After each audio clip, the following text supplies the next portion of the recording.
Что вы думаете о роли и влиянии научной фантастики на развитие цивилизации? Меняется ли степень этого влияния сейчас?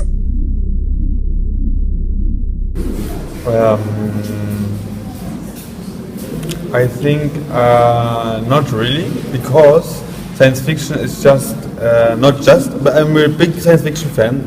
Like for me, my works are often like actually science fiction works. But I think it's often actually you think that this is the future, but it can just be the most present idea of the most modern idea of the future, you know. So because we do today, so the ideas of technicality, of design, of art, of traveling is just like this, the best we can do today. You see what I mean? Yeah. That's why I think it's not working. We cannot be inspired by science fiction, you know, in science. Как вы думаете, почему в мире воображаемого будущего, в научной фантастике, так мало внимания уделяется изобразительному искусству?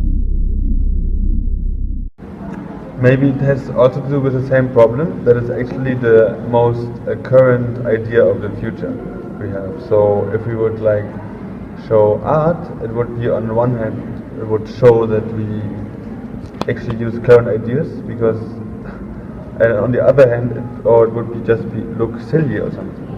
I mean, I think sometimes there is, when they try to show like the art, like if you see Star Trek, what this race is doing on this planet, or what this race is doing on this planet. Architectural wise, there is often go like this, but it's just that they I don't know, actually take information of other, like in the old Star Trek, you know, they didn't have so much money, they really reused often like actually film settings and costumes from old other films, like Roman films or like big like historical films, and then they made them more like silver or with more lights or something, you know, so they just like can refer on or culture which is already existing, so you know, and also that's probably good for them, so we can relate to it. Могло бы искусство получить дополнительный импульс в развитии, если бы было бы подробно описано в научной фантастике. Me and also some of my colleagues, which also big fans of Star Trek, is actually not necessary, because science fiction itself is already so inspiring in terms of also figuring out what at the time when they made the film were actually like moral ideas about civilization or different races or civilizations, and also about like technical. Like it's really inspiring already to understand science fiction as a chance for like avant-garde ideas, you see, because there's so much space, it's endless, the future.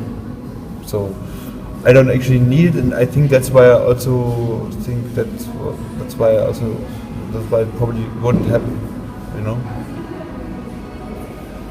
I guess for the moment, that's my opinion.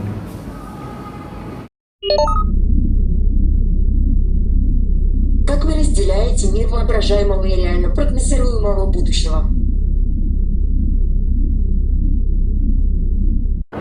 Yeah, absolutely.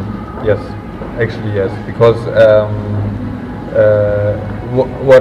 what's to estimate what's actually gonna happen is based on real systems and on real proceedings and methodologies and all those things.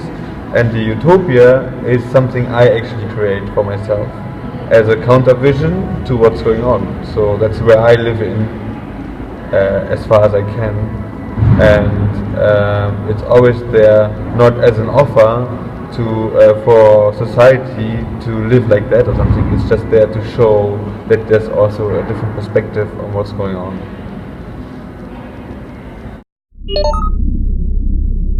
Повлияло ли на вашу творческую деятельность какое-нибудь научно-фантастическое произведение? Well, you know, there's always just details of films. Yeah, for example, how they deal with how they classify people in utopian or dystopian films, or how they actually like how they classify people and how they separate people and how they process people is important for my art. Like those things like prisons in the future, or also I like films, science fiction films, where people try to, where there's this one group and there's this other group which is trying to build, when they're trying to build weapons or items to survive from things they find because they have a good knowledge. There's many examples like this, like, I don't know, post-apocalyptic films most likely. So these I like also a lot. But you know, science fiction also is not just happening with technical things which we think they are like impossible or good inventions. I think it's also more just start already with the idea of an alternative outcome of, let's say, something which already happened, like 1990. Like all these changes in Germany, for example, East and West Germany. What would happen if there wouldn't be like the reunification? What would have happened if East Germany, the GDR, actually they went on by themselves and tried to create another system where people could live more freely, or it would be even worse, something like this. You know, this would be science fiction for me as well.